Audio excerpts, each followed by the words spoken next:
Hi, I am Shreya and welcome to Echoes from the Quiet Corner. It's been a long time since there was a new episode here. For months, I kept opening my notebook, writing a few lines, deleting them again, and quietly closing it. I told myself I was tired, busy, distracted, but the truth was simpler.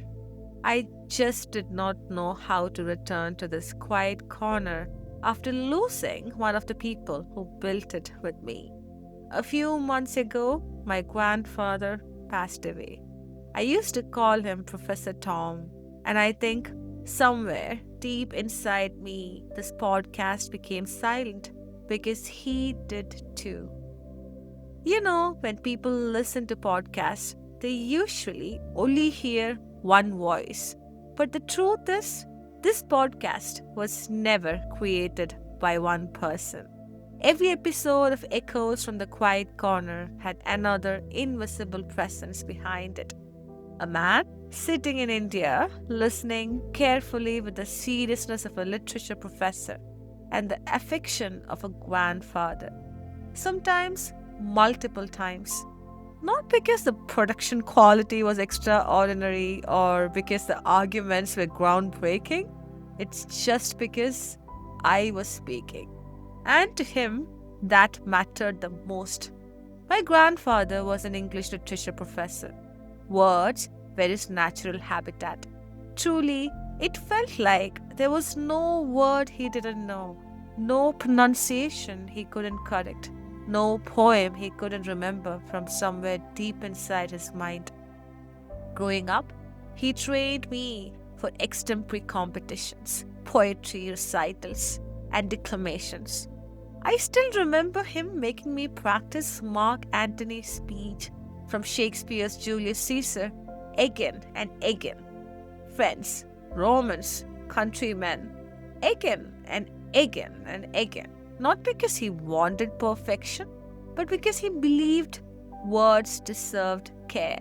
And perhaps because he believed I did too. As a child, I never fully understood what a rare gift that was. To have someone who listened that carefully, someone who genuinely believed your voice was worth refining.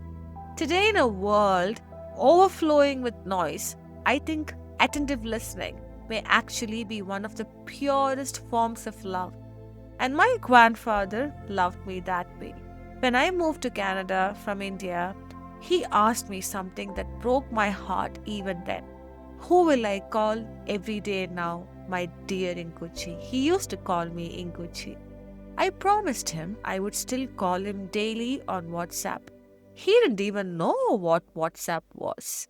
He didn't know smartphones. He barely understood the internet.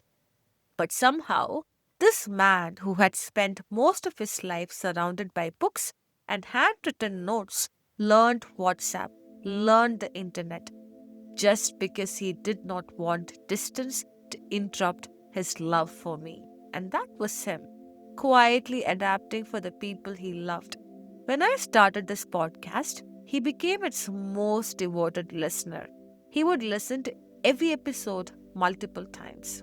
Multiple times. Not casually, academically, with a mental notebook. And then the call would come.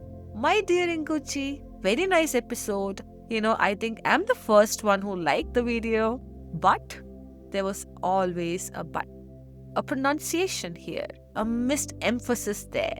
Sometimes he repeated the same corrections over and over again, so often that he would stop midway and apologize. I think I already told you this before. And I would say, yes, you did.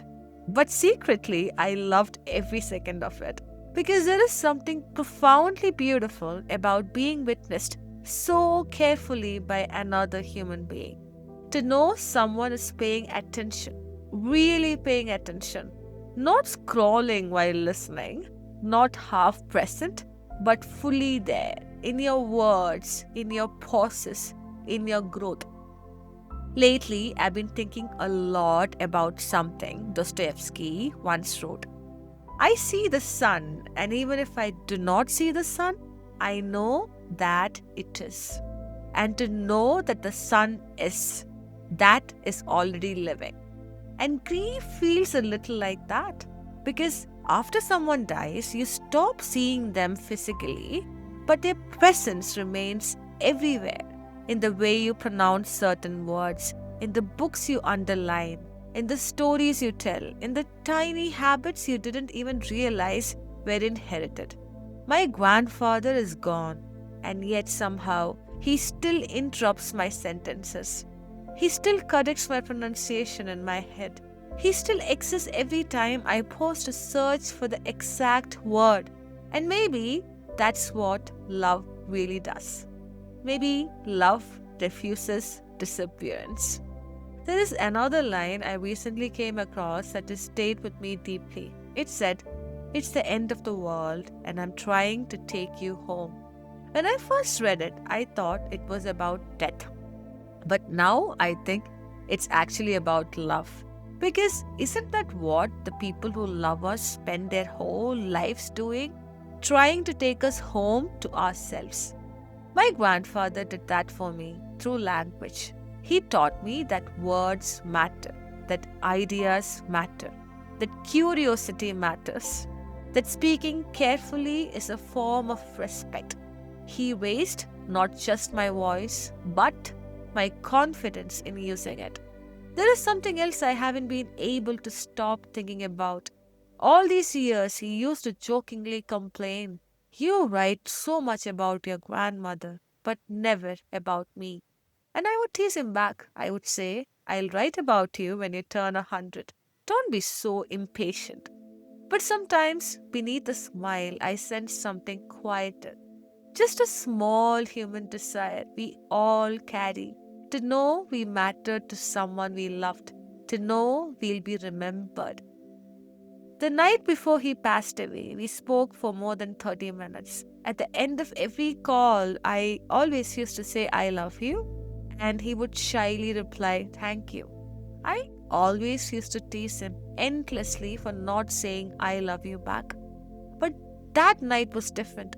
That night before he died, he finally said it back. "I love you, my dear Inguchi." And then he sent kisses through the phone like I always did. He has never done that before. I didn't know those would become the words I would hold on to for the rest of my life. You know, we often speak about grief as if it's only pain.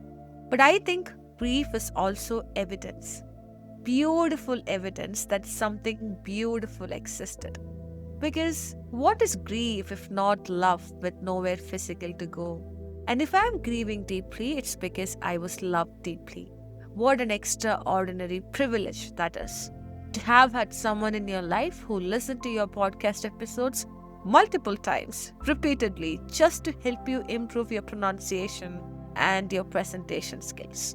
Honestly, only a literature professor could love someone like that. To everyone listening today, I want to say this gently. Please tell people you love them while they are here.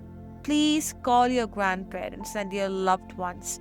Please ask questions about their lives before those stories disappear. Please let people know the impact they had on you. Because one day, very suddenly, you may find yourself boarding a flight home with a heart full of unsaid things. And you'll realize that ordinary conversations were never ordinary at all. They were the real architecture of life.